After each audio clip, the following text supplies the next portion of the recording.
Hey everybody, this is Rydo and we are back with another live stream of Hearthstone. So today is Monday, February 5th. Now between February 1st and the 15th, they are you're getting more entries to win potentially 3,000 card packs for as many daily quests as you have done. On top of that, it makes sense to get all three of the daily quests done if you can really do it. If I can just not get frustrated with it, it makes sense to try to do all of them on Monday. Then I would only really have 2 daily quests to do on Wednesday, and then I would only have 2 to do on Friday. And Wednesday this week I may not stream at all. It's gonna be weird. Basically waiting for a cable guy to show up, or the equivalent of a scenario. Somebody's scheduled to do something and they never give any real times. But right now we have Mage and Shaman victories. We need to get 5 of. I have a Shaman Murloc deck that I want to play, so let's just come over here and we'll play this Murloc deck, so that'll keep it nice and quick, hopefully. And if I get one more victory, I get to rank 20 on my Asian account, so then for the rest of the month, I don't really have to play any ranked play. And right now is probably the best time ever to not play any ranked play. Since we know that with the next expansion, or sometime soon now, they're going to change how ranking happens. And now is the best time ever to just stick to rank 20 and then see how things work out. I've got a decent amount of news too to back up all this gameplay. There's an evil quote-unquote Dark Souls mod that relocates the bonfires, NPCs, and enemies. I think that's actually a really cool idea, but it could it could really also be a frustrating experience if you don't know what you're doing. Dark Souls arguably spent a lot of time placing enemies and bonfires in very specific spots, so you could only get. So once you'd made what they thought was a reasonable amount of progress, they would move you forward, and then allow you to save. This is gonna suck, because this is just a explosive trap, almost certainly. Yep, explosive trap. This mod is called FT Richers, FTRICHER Dark Souls, Prepare to Die Again. And if you've played Dark Souls so many times that you've got it memorized, this mod seems like that would be cool. Like, the thing I kind of imagine is you can't move too much. Like, I don't think you can put a giant dragon creature in the middle of a tight, narrow hallway and that work. You're still probably going to have to put the bosses behind the fog masks that were always in Dark Souls. You can move, like, stronger enemies to different places, or just in general move the same enemies to slightly different places, but there's a significant portion of Dark Souls is around narrow corridors, or narrow-ish corridors. I'm watching a trailer of this, and it doesn't seem drastically different. I need him to go to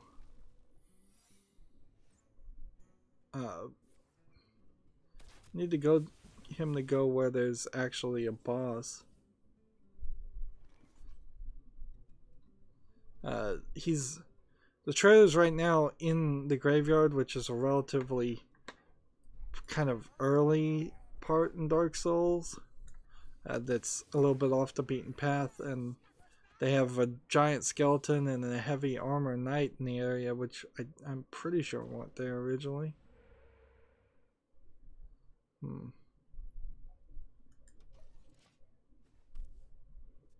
But yeah, I can't help feel that this is only going to make Dark Souls worse, not better. If I was a modder, I would argue making it so that the original Dark Souls game was more of a linear experience, and it more gradually worked your way from very easy enemies into very hard enemies. And frankly, I would make Dark Souls easier, and that's not what most people want. Let's see if there's an explosive trap here.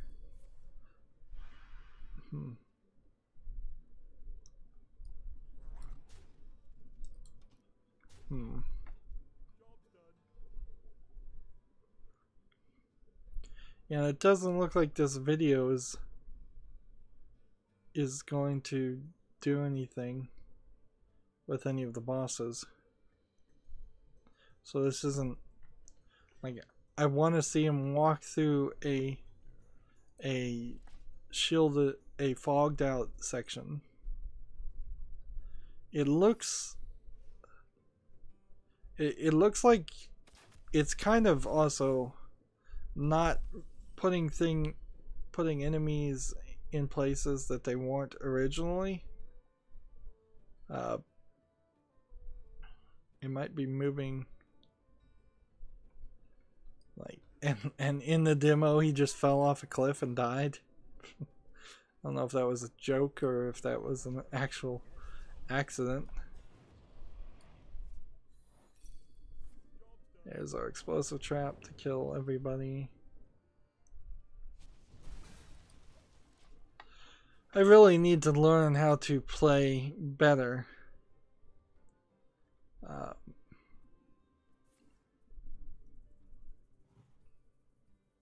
Yeah, I would like to play Dark Souls on an easy mod. Like, maybe that would be the way to do this. Is have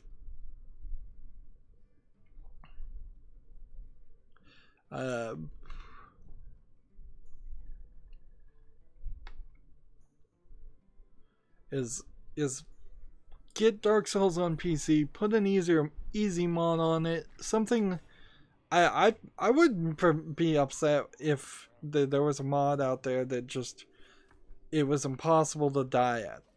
Just no deaths whatsoever. Invincibility cheat. Full on. Moving on though. Like, that mod's out there for those people that want it. Hearthstone is giving away a prize pack, which includes a gaming laptop, BlizzCon goodie bag, Hearthstone insulated bottle, a Malto poster. What is that? What's a Malto poster?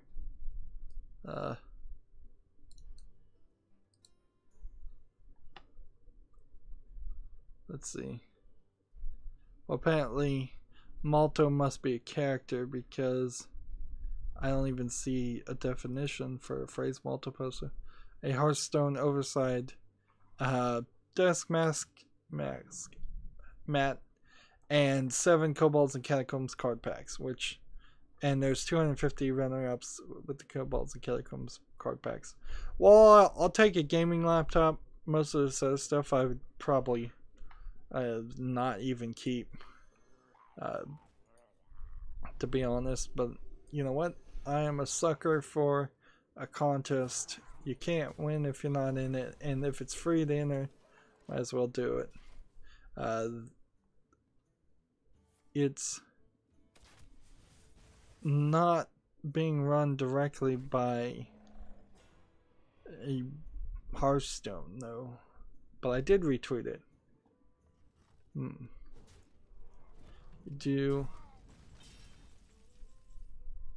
They also want you to follow their social media channels. So yeah, I'll leave that one alone and sign into it and try and win. Let's move on. I have won a few contests in my life, so I know that at least in the old days it was possible to win some of these things. But I haven't won anything lately.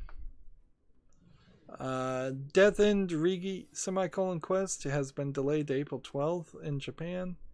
A 1-month delay for the Compile Heart RPGs, the subtitle to this article. Compile Heart is the company that makes it. They have cited various circumstances for the delay. Is being Japanese that one of the circumstances? Because that's cruel to say, but like it seems to be a culture in their corporations to announce things and then miss those dates and then delay things, which isn't a terrible thing. I would much prefer the games that come out to be finished and good than for them to be rushed out and bad and then have to have patch after patch after patch. But video games have been made since the 70s. Let's just take a moment there. We are nearly 50 years into making video games, and businesses have been run for a lot longer than that. Like, it's not that hard to make a make a schedule that's realistic and actually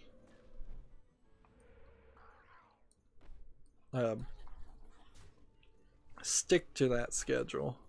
You just need to build in a lot of extra room.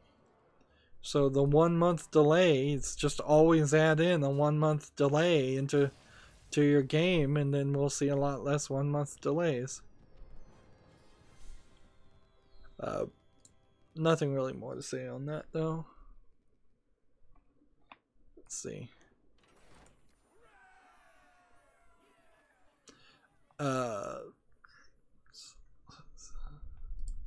Click here and read this article. The person who runs Gray Alien Games, I believe he runs it, has a article he's written about week 1 versus year 1 revenue in on Steam. So I'm seeing a chart, Steam year 1 to week 1 ratio, and let's see, the article starts with a paragraph with the title "A Fairly Tight Range, an Average, Be Conservative. Why? What about the Steam flood? What about big games versus small games?" Gray Alien Games, by the way, Shadowhand and Regency Solitaire are the games that he's made. So he's kind of a niche person.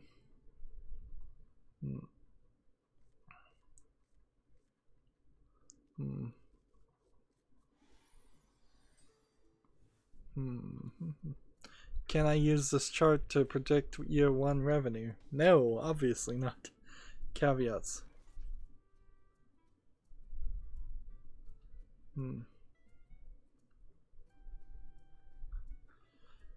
So I'm trying to look at this chart, and I guess, like, what am I supposed to be taking away from this chart? I see bars on the left, and I see numbers from 0 to 14 in increments of 2. Like, how to read a chart 101. This chart doesn't make any sense. Like,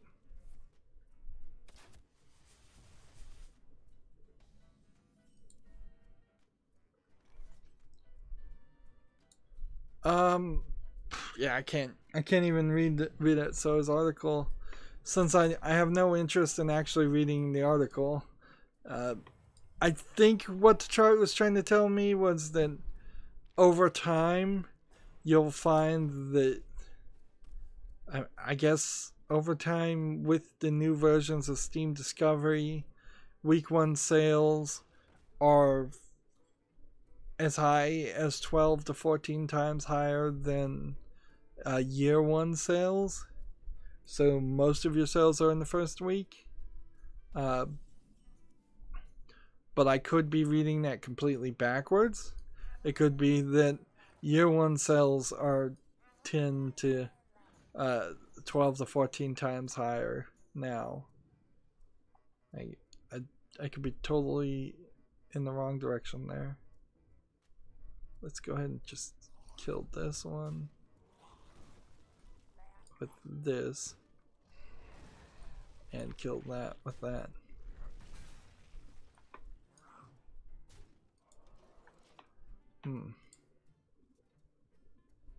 Let's see.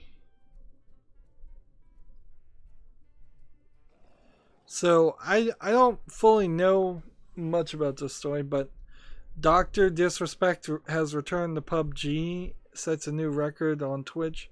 Now, Dr. Disrespect, I believe, and I'm going to read the article before I say something inaccurate, I suppose. That would be a good move, wouldn't it?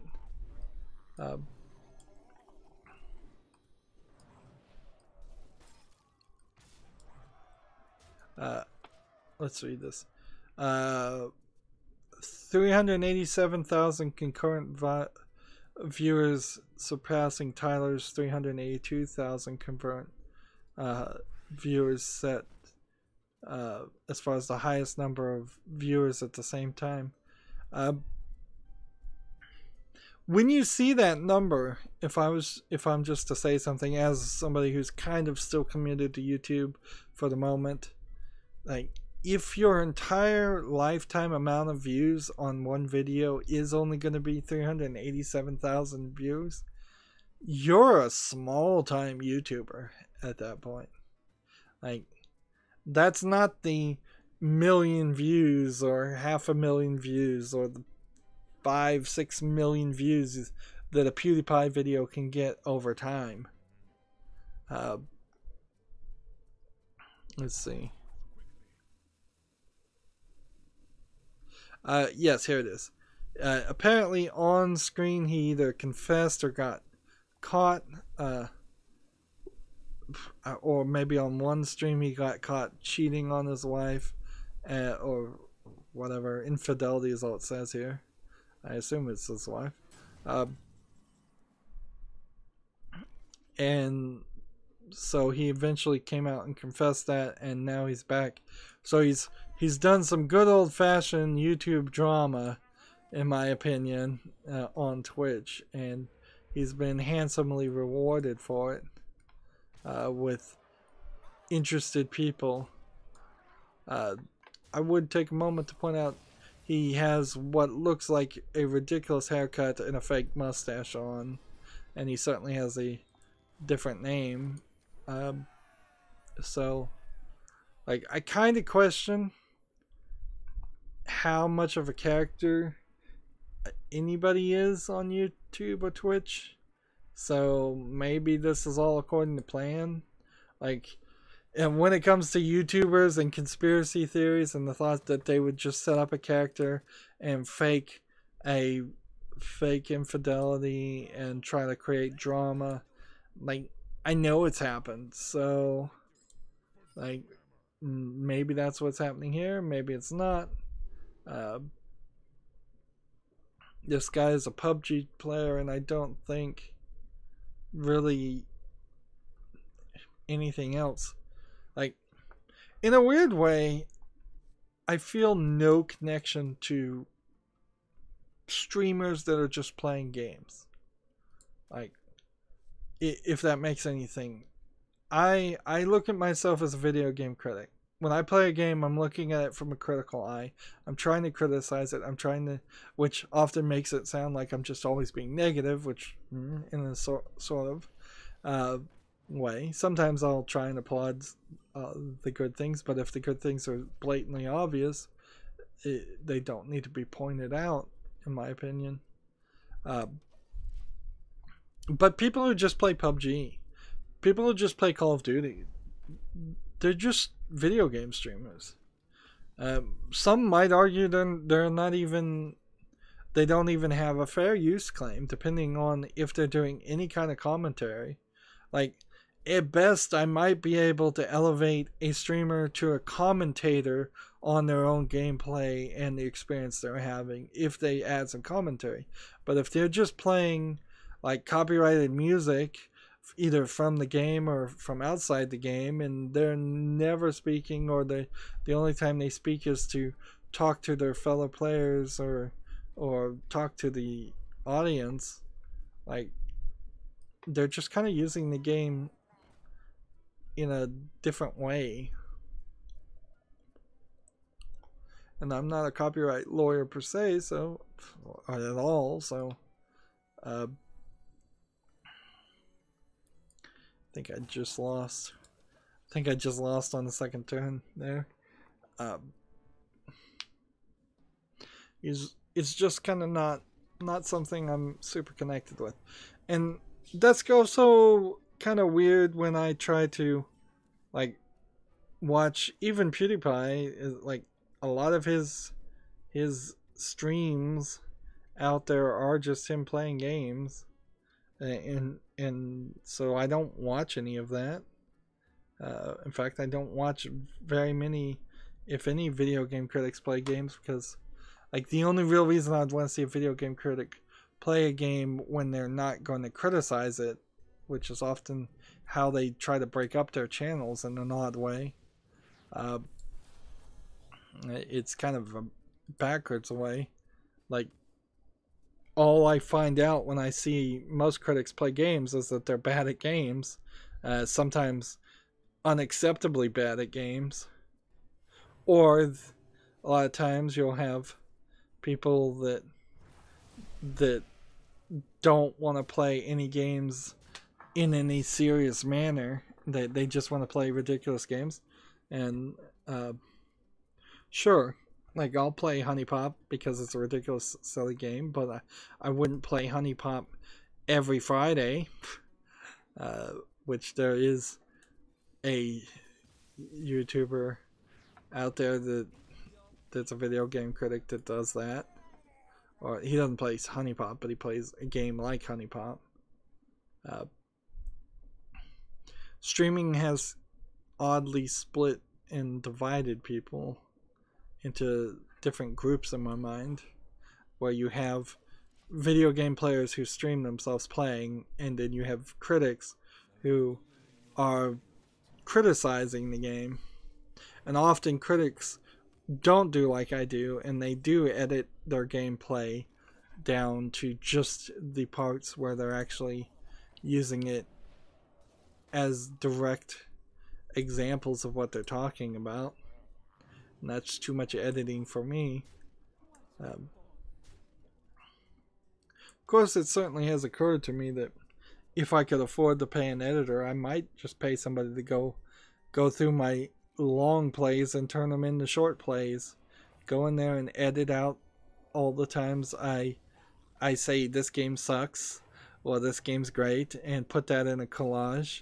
Edit all the times I say something good and put those in a row. That would be probably lead to the game there being a more concise narrative as far as my opinion on some games, instead of the free-flowing thought process that playing a game from beginning to end is. Yeah, this stream, I guess I'm watching him right now. Oh, I am. Oops. I'm watching DJ Dr. Disrespect have I been calling him DJ? Live right now on Twitch. And I thought I was just watching a video or an animated GIF. And he's doing nothing. Like, he's just playing PUBG. I'm not seeing his lips move. I can't hear him, of course, but like I'm seeing nothing here. I'll give him he seems like he's a decent shot with a sniper gun, assuming he's not cheating in some way with like aimbots. But yeah, I spent 5 minutes talking about him, watching him live, and I didn't even realize that he was live. Moving on to the next story, because that was a little bit of a rant. That one's more not of a rant, it's just a personal experience. It's like I don't know how to relate to a lot of Twitch streamers, so if I do move to Twitch, my channel is going to be inherently different than most other Twitch streamers. And the same is true on my YouTube channel. It's like the games I cover, how I cover things, it's different. It's a little bit different. I feel a difference. At least. Maybe nobody else does. Maybe everybody else thinks I'm just another Let's Player out there. I'm certain a lot of people do. Maybe I should make a new intro video that explains my channel a little bit better, but I don't want to spend the time trying to make another intro video, and my first intro video has barely gotten any views in the first place. Konami says it has no idea why Metal Gear Solid's 5 nuclear disarmament event just unlocked. So as I understand it, the nuclear disarmament cutscene was only supposed to unlock if all the players in the world that were all connected to the internet got rid of nuclear arsenals in the multiplayer add-ons, like forward operating base thing, I think is what it was called. For 2 years, players have known about this hidden cutscene. It was designed to be unlocked if all players worldwide chose to disarm their nukes in the game's forwarding operating base multiplayer mode. And it just unlocked, which probably doesn't mean that everybody actually did disarm their nukes. It probably means that the game glitched and the server read it as there was no armed nukes in the game. But fair enough, because that cutscene was never going to happen anyways, and having players to have to hack it out to see it was a stupid move anyways.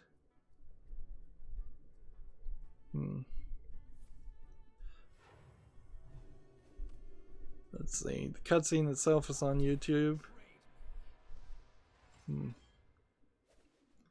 And it's a black screen with some text and probably some voice acting. And it's all the characters from Metal Gear Solid 5. In fact, this whole cutscene might be the exact same cutscene that was used somewhere else with just different dialogue on it, since it's just somebody talking to troops.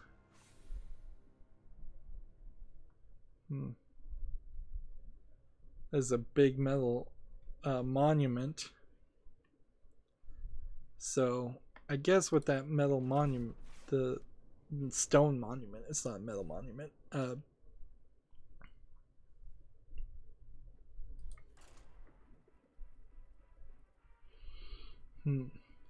There's Quiet in the background, breathing through her skin in her bikini.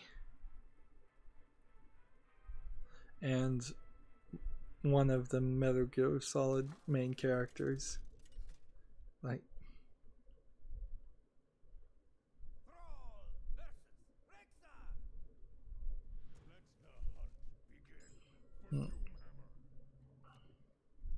So I assume this cutscene just unlocks and you can watch it at any time. Otherwise, only the people who were online at that 1 second would be able to see it.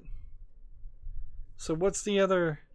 That was 1:47, and then it's faded to black. And so what's the rest of this video? That's like 7.5 minutes long.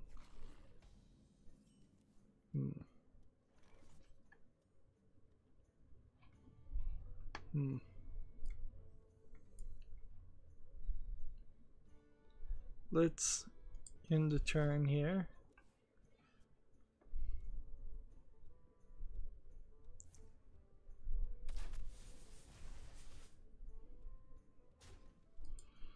So as this cutscene goes on further and further, and I'm not sure a lot of it's just black text. A lot of it is just actually a political speech, and there's actually credits at the end of it too.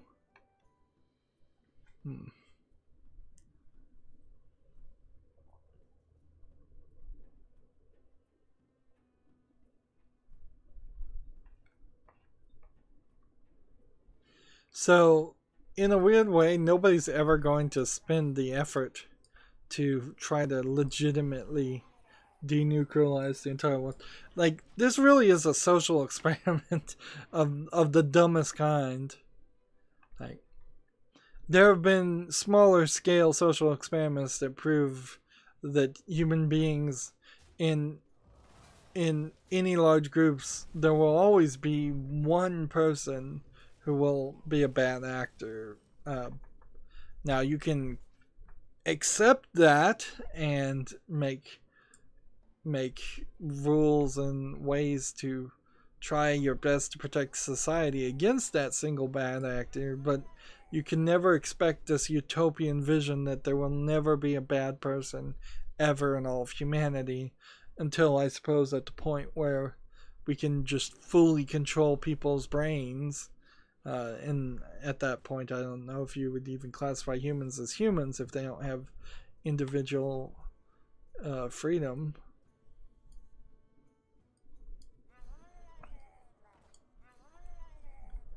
The Billy Mitchell of the King of Kong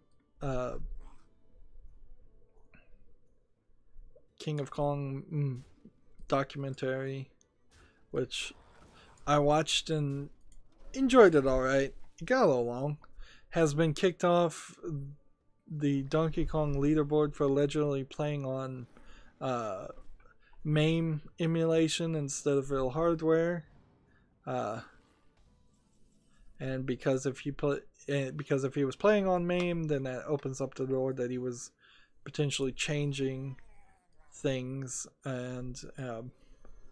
and making it easier on himself.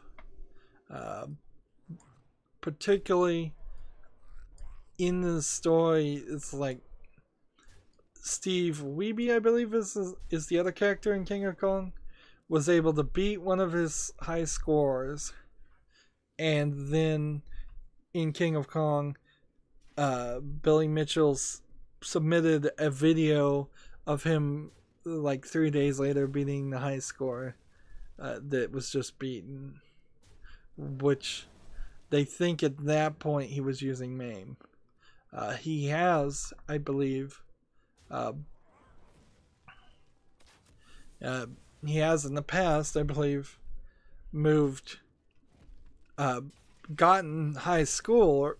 It's just that he seems to be cheating to maintain his high scores. Also, while we're at it, the dragster person is now officially, I think, universally accepted as a cheater, because he is claiming a high score for Atari's game Dragster that is literally impossible. The way I understood it was that it's time to switch over to the European account while we're doing this. is they looked at the video and how the images were being rendered in pixel and on the screen. And if you're using an emulator, it does it more like a puzzle. And if you're doing it on an actual monitor, it would be scan lines. And I think they just went frame by frame with that. Now, it is worth mentioning, I don't believe that he's been kicked off the Twin Galaxies leaderboard. I think he's been kicked off a different leaderboard, but Twin Galaxies are, I think, working and investigating it. We'll see what happens there. This is gonna suck. We need to play Hunter. Let's find a Hunter deck we can play, and a Hunter deck that can win. Before we jump in, we're gonna have a lot of stuff that we need to do. Let's look at this custom Hunter and see if this deck is something we can play. Yeah, it looks good enough for now.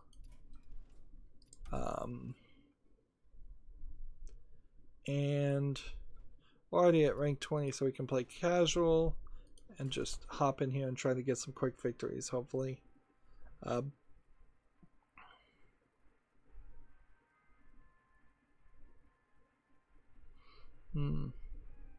The other thing about MAME is that you could have an input file, and so he could have like slowly hand coded the inputs to make him perform a lot better than his hands can actually perform.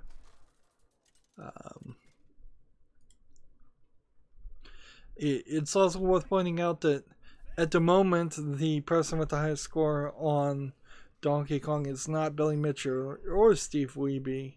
So if Twin Galaxies does do what I think is the right thing and just free victories, great, and kick him out completely, like, the problem here is there's always going to be this, it's hard to definitively prove anything.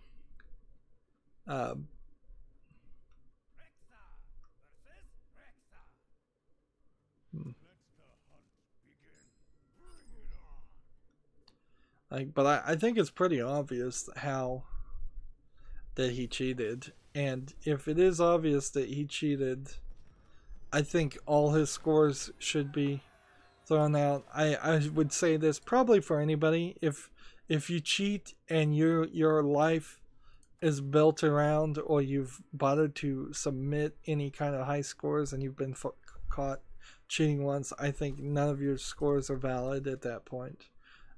That's the only deterrent we can really do. It's just a name and shame and disallow cheaters. Speed running and high score cheating in general, it's high. It happens a lot, and as the interest in speedrunning and getting high scores grows, it will happen more, not more. And you can certainly see it's also open for just a constant rush of new cheaters to come in, because if you're 14 years old, 15 years old, 16 years old, you know how to install MAME, you know how to edit video, you know how to try and cheat a video that you would have to submit to potentially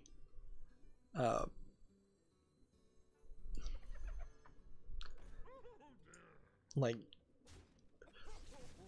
what am I trying to say here? Let me get my composure. Yeah, a 14-year-old probably thinks they know enough with editing software and emulator software where they can get away with it. And then they can put the score in there, and for a while the score might even stand and nobody really question it or investigate it. But eventually somebody is going to come back and and look at this and catch those people. Let's see, deal 5 damage instead. I'll do that. And deal that into 2 companies I haven't heard of, Game Evil and Come to Us, COMT, the number 2 US, have fused their United States offices into one. These are 2 South Korean game companies that have US offices. The 2 companies have been slowly merging their workforces outside of South Korea since the publisher and developer Game Evil picked up the controlling stake in Summoner's War, developed by Come to Us a few years back, and the duo's new US office is a reflection of their continued efforts. Game Evil Come to Us USA now takes charge of business activities and services operations and marketing for both companies in North America. Similar mergers have been completed in Germany and Singapore in an effort to expand both the reach of both studios in the regions, though the South Korean headquarters for both companies remain separate. That's an interesting way to go through things. Let's see. I just have enough here. Just enough mana to do this.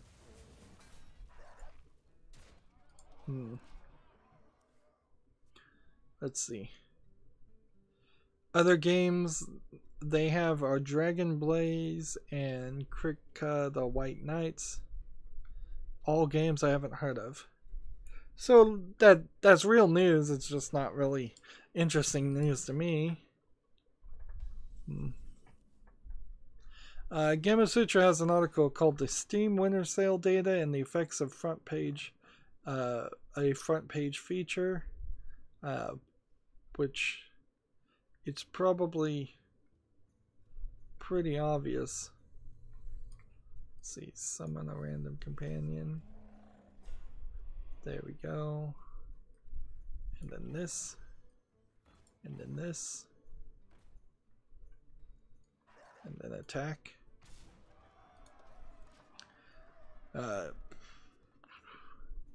This is one of those community articles. Let's see. It seems like you get a big spike of maybe 700 to 1,000 views during the winter sale. You might get more people to slightly play, but it's not even. I'm looking at this chart and it looks like less than 1,000 people will come to your game. You do get some big spikes in exposures and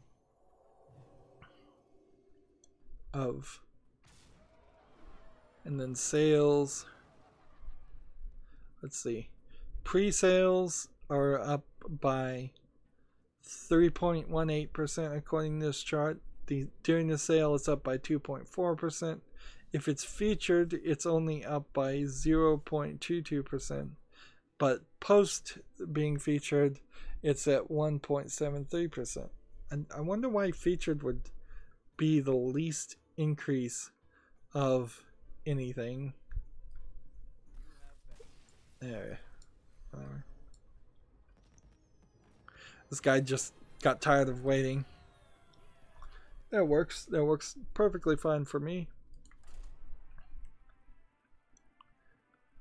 The featured day accounted for 2/3 of the sell period of traffic. The day accounted for less than 1/5 of the total sales. One can say that certainly visitors don't necessarily buy immediately and may wait some amount of time. Like, okay, I get this though. Like, if I was looking at the Steam sales, which I do, certainly, and there's another Steam sale coming up pretty quickly here, and I have the wishlist feature of games that I probably want to play or at least want to own or give a try to. If I see a game I'd never considered before, which is for me particularly not going to be very many. And I would argue that people that go to Steam during the Steam sale at all are going to be closer to me, a YouTuber who considers buying every game, than they are going to be, say, a parent who is thinking about buying one game for their kid.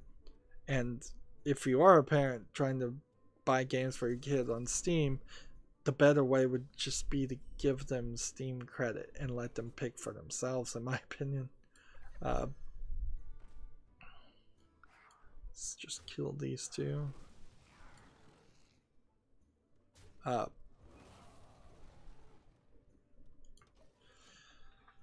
So if I saw a game that I didn't know, I would be very unlikely to buy it.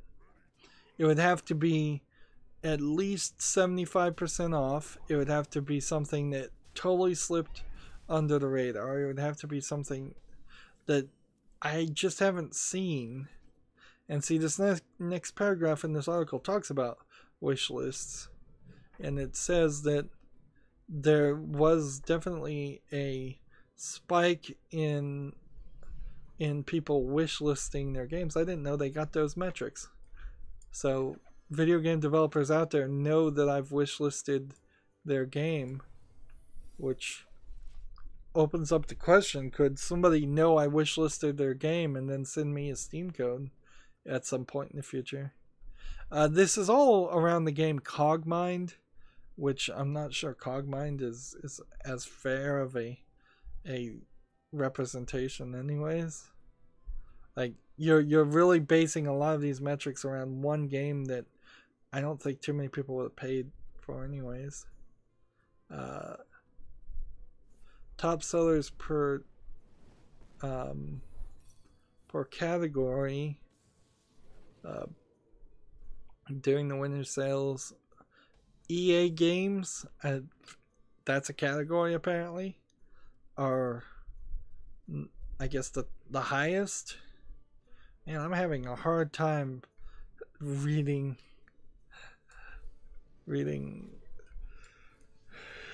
graphs today. I don't know why I'm getting all these difficult to read graphs. No. Like, no, the top seller was something called RL Tag. What is RL? Then EA, but then strategy, then RPG. So strategy and RPG right in hand, and then adventure. And adventure games in particular are all over the map compared to any of the other markets. Let's see.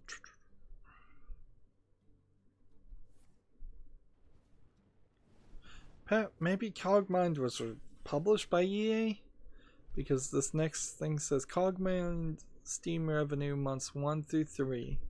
And at the beginning it says EA launch. And then at the end of the EA discount, it had a little bit of a spike and then it started falling off. So the game, inherently, like almost all new games, is too expensive. I'm supposed to be using my hero ability, by the way, and I'm not doing it. And so after that initial discount, it just totally dropped. Like, it dropped to almost nothing.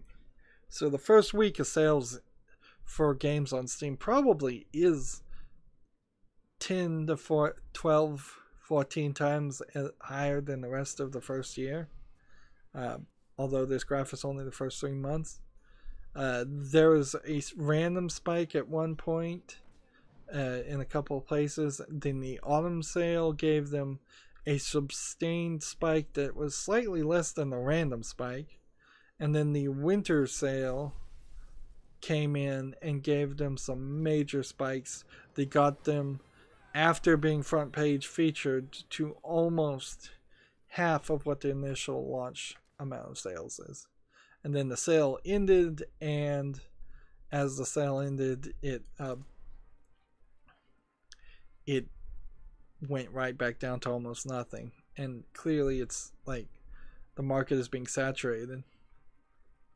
I need to go look at Cogmind as a game though. Let's see if I can search it and just Cogmind on Steam.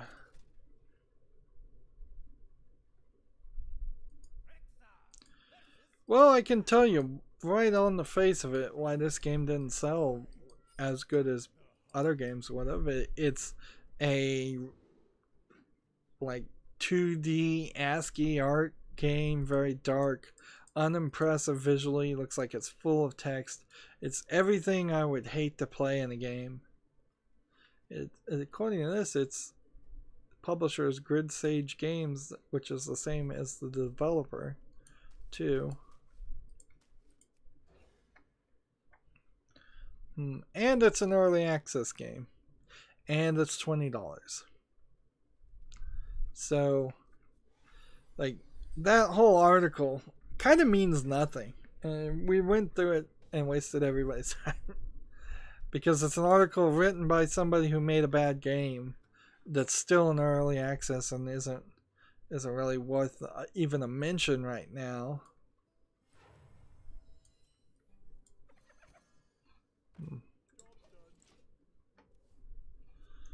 Yep.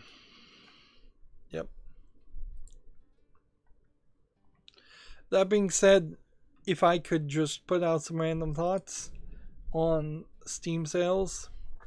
Steam sales are the only times I buy games. I'm spending $150 to $300 for a winter and summer sale, whereas the autumn sales and any other sales, often I don't spend much of any money.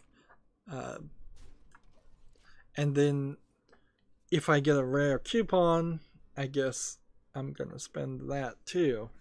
But that's kind of the only thing. And very rarely do you actually get a coupon or a discount on Steam that is actually a discount.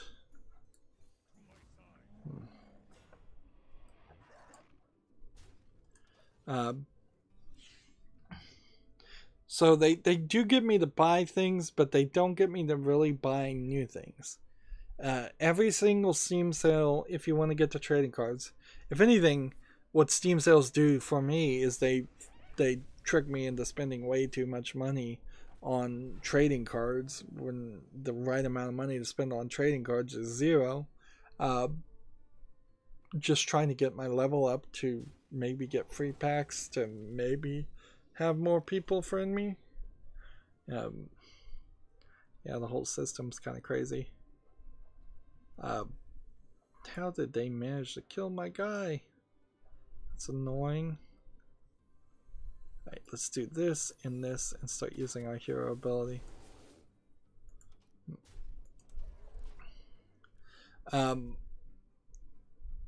Yeah, Steam sales just allow me to whittle down my wish list. You go through the discovery queues. They want you to go through 30 games every day. So 30 times 5 days is about 150 games that you look at. And when I look at those discovery queue games, I'm 99.5% unimpressed with the games, uninterested in the games. While I would say they probably have gotten a little bit better in over time in recommending games that are slightly more interesting, they're not that much more interesting. And those games just go into my wish list. I've never taken a game that I've seen on the discovery queue during a sale and added it to the shopping cart and purchased it in that same sale. If anything, I'm still trying to collect the Fallouts, the Square Enix games, the Capcom games, the big AAA publishers collections. And there's a large amount of companies that are now out of business that have collections on Steam, or they're somewhat out of the business. Let's see. Well, either one of these would kill the guy. So this and this and this.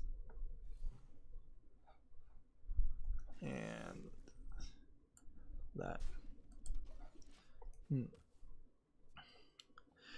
Gamma Sutra has an article that's not super related to video games, but Apple has set its quarterly revenue record following the iPhone X launch. Apple clocked in overall revenue of $88.3 billion for the quarter, a 13% year-over-year increase. It's only slightly video game related in the sense that the iPhone and Android phones and cell phones that can play games are kind of the consoles for mobile games. So if the iPhone is doing well, then in general, very broad general speak, the video game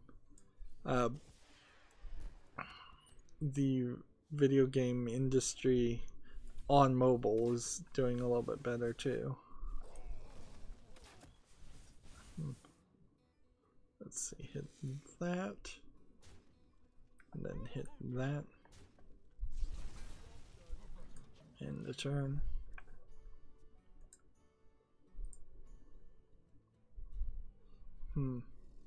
Here's another Gamma Sutra article called Part 2, so there must have been a Part 1, Are Casual Games Maturing? Lessons from Play Risks.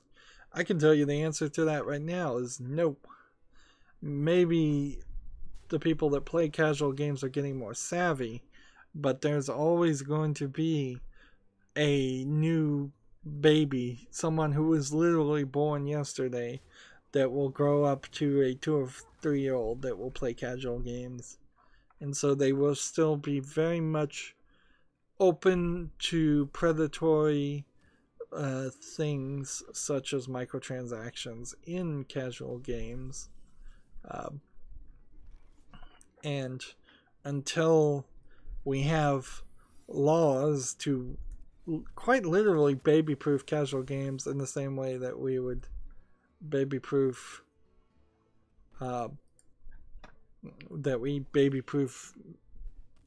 pill bottles is a good example. Like, until we have some laws that force people to act in a better way, it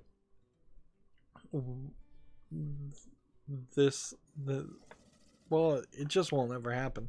The idea of casual gamers maturing. The other thing is a lot of casual gamers are really, really old people.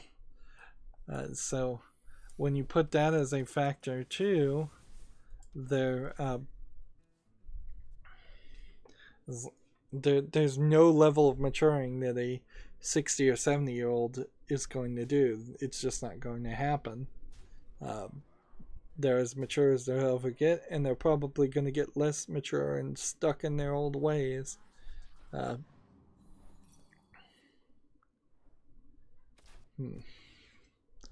I did want to mention that. So that's good. Actually, this is a good place again to break up.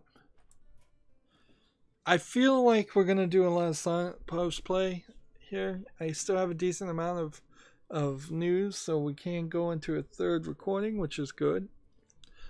But looking at what I need to do, if I get just this done and this, at that point I probably would just want to move over to the Americas account and get that done too. Like, ideally was, I believe, the phrase I used. Ideally, I would want to get all 3 of the daily quests done on all 3 of the accounts: the Americas account, Asian account, and European account. But realistically, if I really am going to have to play silent post show for 5 victories with a paladin and a warrior, I'm not interested, and I'd rather just kind of save my time. So stay tuned if you're watching live. That's it for this recording. As always, I ask you to like, share, subscribe, comment, and watch every second of my videos.